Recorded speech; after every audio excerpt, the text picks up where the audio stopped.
Humerus. Like all tubular bones, humerus has two ends, that is proximal end or epiphysis proximalis, and distal end epiphysis distalis, and diaphysis, that is a body of humerus.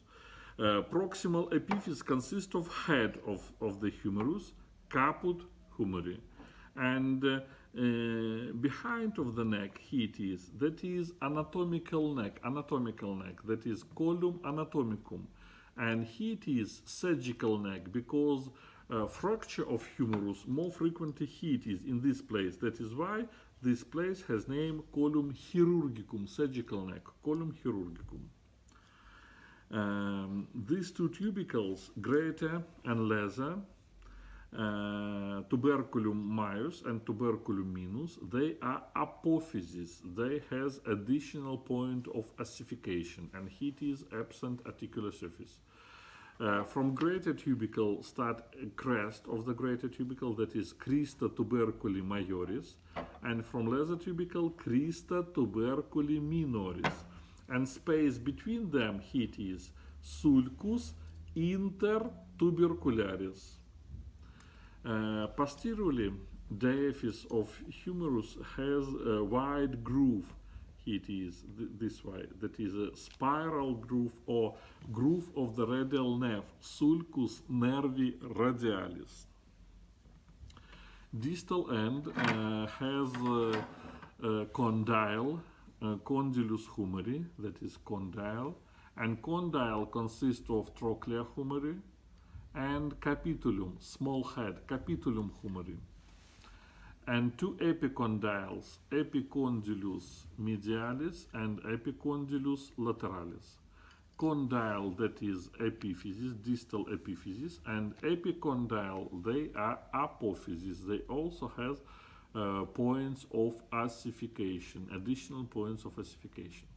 Above of trochlea humeri we have fossa coronalis. Above of capitulum humeri we have fossa radialis, and posteriorly this deep fossa, that is fossa olecrani, because this process, that is olecranum, it is insert into this fossa, that is fossa olecrani. Behind of medial epicondyle it is, we can see groove, that is groove of the ulnar nerve, sulcus nervi ulnaris, sulcus nervi ulnaris. How to identify, is it right or left humerus? This fossa olecrani should be posteriorly, looks backward, and head of the humerus looks medially. It is left humerus. This one is right, look here, that is fossa olecrani posteriorly, and head of the humerus looks medially, that is right humerus. Next, bones of forearm. Two bones, it is radius and it is ulna, radius and ulna. In forearm, radius is laterally and ulna is medially. Radius, os radius, radius bone. Long tubular bone, proximal epiphysis, that is head of radius, that is caput radii, it is neck, column radii, it is tuberositas radii. Tuberositas radii, that is apophysis, it has point of ossification. Distal epiphysis, head has articular surface, facies articularis carpa, because it's attached to bones of carpals.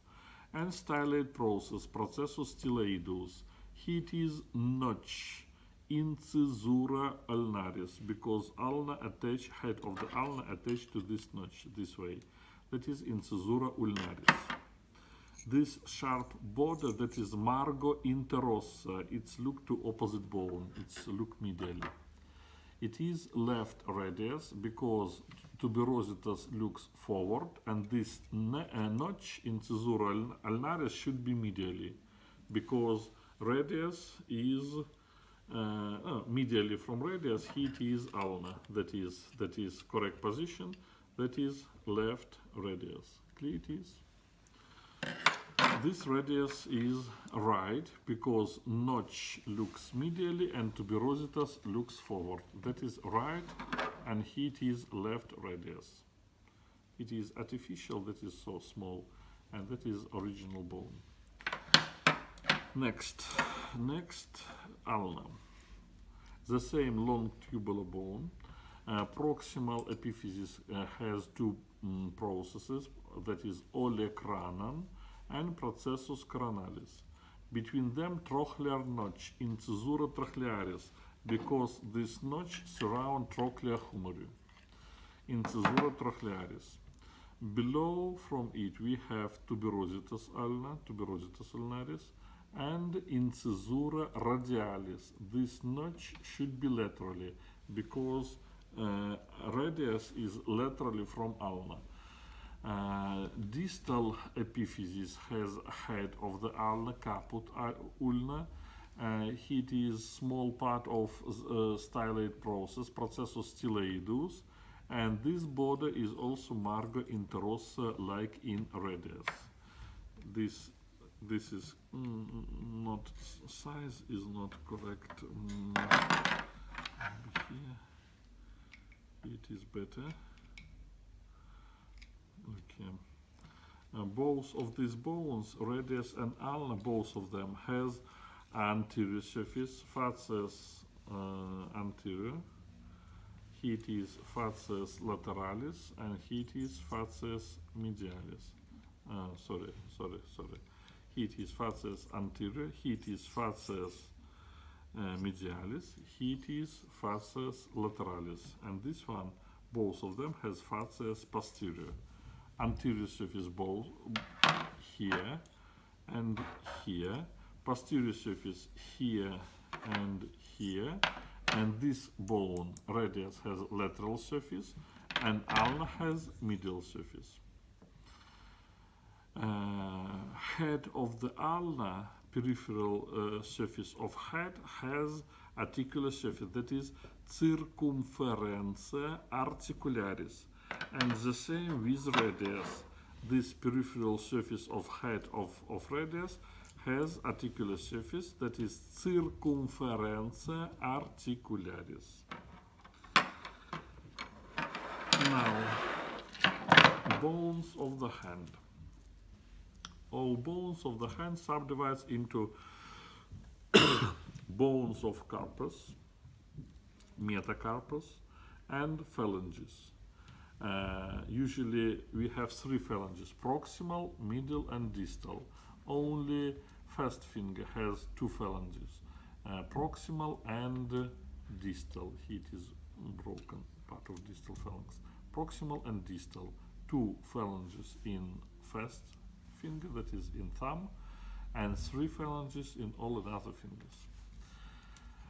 Bones of carpus. These bones, they are H bones, they are short spongy bones, and they makes two rows, proximal row and distal row.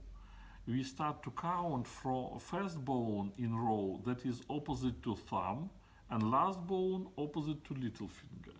First bone in proximal row, that is scaphoid bone, os scaphoidum. Second bone, that is half moon, that is lunate bone, os lunatum. It has half moon surface.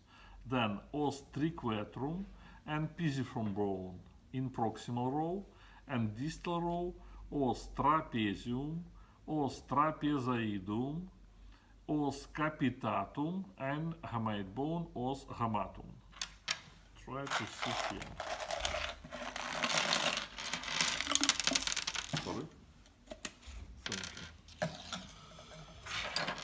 First bone in proximal row, that is scaphoid bone. It looks like small spoon, that is a branch of this spoon, and you can eat soup with the help of this bone. That is os scaphoidum, scaphoid bone. And here it is tubercle of scaphoid bone, tuberculum ossis scaphoidii.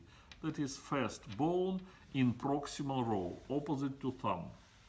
Second bone, that is lunate bone, os lunatum. It has smooth half-moon surface, os lunatum, second. Third bone, triquetrum, os triquetrum. It has three flat surfaces. Look here. That is one surface, second and third. Three. Triquetrum, os triquetrum. And smallest and most round bone, is it possible to say, pisiform bone, os pisiformia, that is last bone in proximal row. Os scaphoidum, os lunatum, os triquetrum, and os pisiformia. Now, in distal row, first bone in distal row, that is os trapezium. It has groove, sulcus trapeziae, and tuberculum ossis trapeziae. That is first bone in distal row. Second bone, that is trapezoid, os trapezoidum. It is the same, both of them, different size, but that is the same bone. That is trapezoid bone, os trapezoid bone. It's look like trapezium, but there is no groove and tubercle. It is. There is no clear. We not found groove and tubercle in trapezoid bone. Only in trapezium we can see groove and tubercle of trapezium bone. Next. Largest bone, and this bone has large head. Head, that is caput, head, and bone with large head, os capitatum. Caput, capitatum, os capitatum. And last bone, it's look like hook, fish hook, that is os hamatum, hamate bone. And this hook is hamulus ossis hamati. Hook of hamate bone, hamulus ossis hamati. That is last bone in distal row. This one, that is the same trapezoid bone, trapezoid, os trapezoidum.